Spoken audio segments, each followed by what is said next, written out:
Shamarka fuunee dhaggeeffattootaa fi hordoftoota chaanala biiftuu miidiyaa jirra jirtu bakka jiraattan isin jechamu. Odeeffannoo yeroo ammaa harkaa isinii qabnu isin dhageessifna.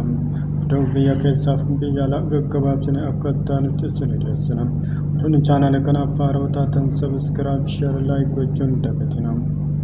Kallattumaan gara oduutti isin ceesisa. Yaaliin ajjechaa pirezidaantii duraanii Ameerikaa Doonaald Tiraamp irratti osoo inni duula filannoo pirezidaantummaa yeroo lammataatiif gaggeessaa jiru irratti argamame kun addunyaa mara naasisee ture.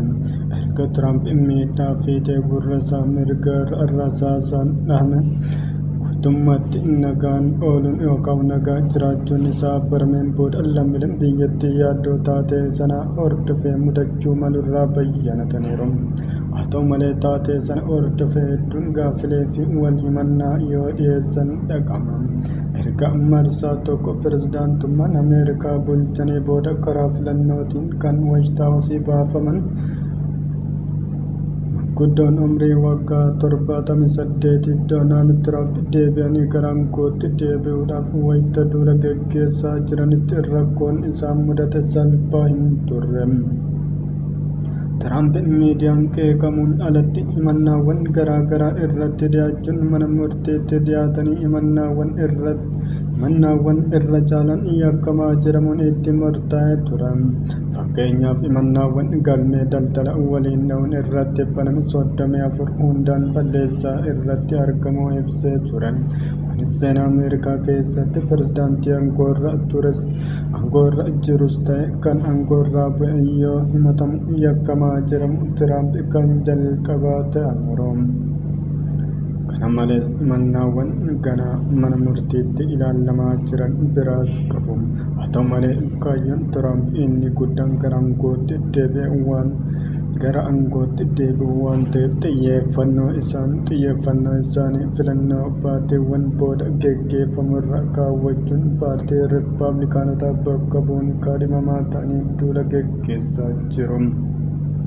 Himannaan mana murtii fi qeequmsi osoo hin dhaabin irra deebiin pirezidaantummaaf filatamuuf bulchiinsota Ameerikaa keessatti duula filannoo taasisan keessaa tokko kan ta'e qophii sanbata adoolessa 13 bara 2024 Peensilvaaniyaatti ture irratti taateen addaa mudate ture. Innis yaalii ajjeechaatti jedhamee kan himame rasaasaan itti dhukaafame. Tiraamp haasaa deeggartoota isaaniitiif waltajjii magaalaa Baaltii irratti walitti qabame taasisaniin deeggartoonni miira ho'aa keessa turan. Guyyaa sanas Tiraamp bakkicha kan qaqqaban sa'aatii tokkoof guyyaafatanii yoo ta'u miirri aarii hirmaattota irratti uume hin turre. Tiraamp haasaa taasisuu eegalanii daqiiqaawwan 5 booda yeroodhuma gara mata duree falmii kan ta'e waa'ee dhimma baqattummaa seeraan alaa haasa'uu eegalanii turan sagaleen dhukaasaa dhagahame.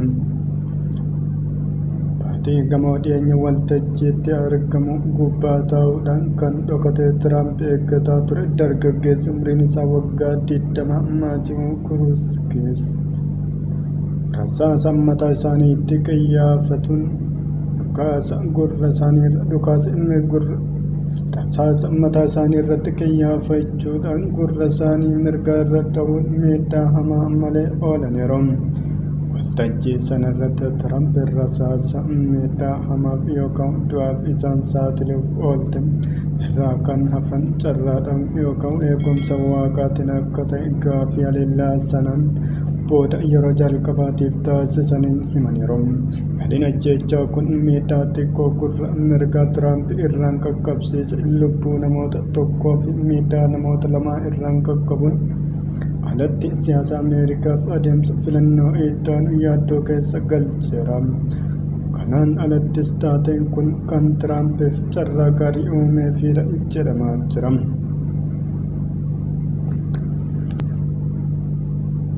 Dureessi Afrikaa baroota walitti aanan 13 daangeetti mana 2 qaba jechuudhaan yeroo dubbatu namoota ajaa'ibsiise. Reessi Afrikaa Aliko Dangote Naayijeeriyaan alatti mana akka hin qabne ibsuun lammiilee biyyattii hedduu ajaa'ibsiise.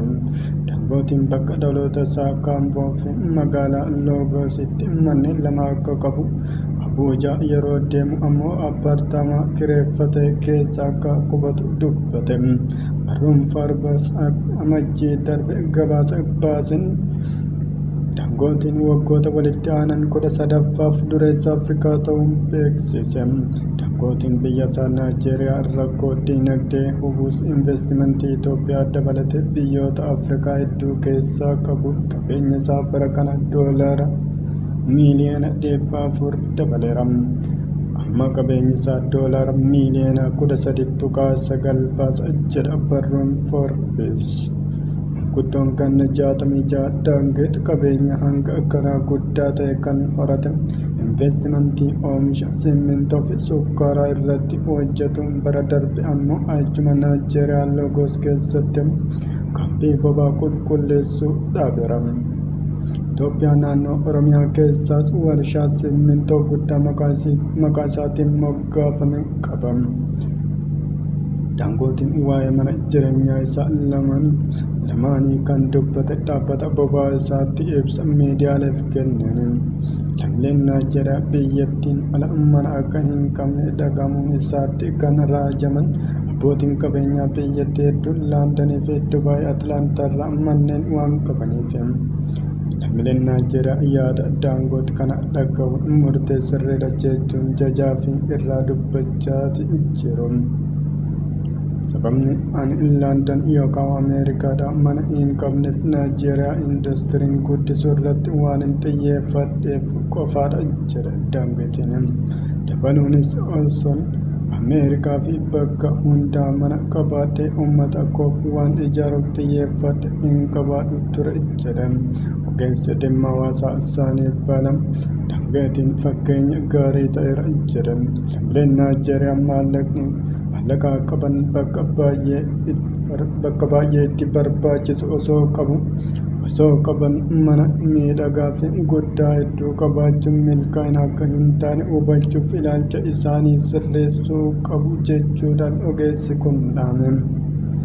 Dangotiin mana duraanii Laandanii qabu bara 1996tti gurgure. Maallaqni gurgurtaa mana isaanii irraa argame deebi'ee hojii daldalaa irra akka oole amanu. Dhaggeeffattootaa fi hordoftoota chaanala Biiftuu Miidiyaa odeeffannoon amma kana fakkaata. Waan dhaggeeffattaniif galanni keenya guddaadha. Amma oduu biraatiin walitti deebinuun nagaan nu tura.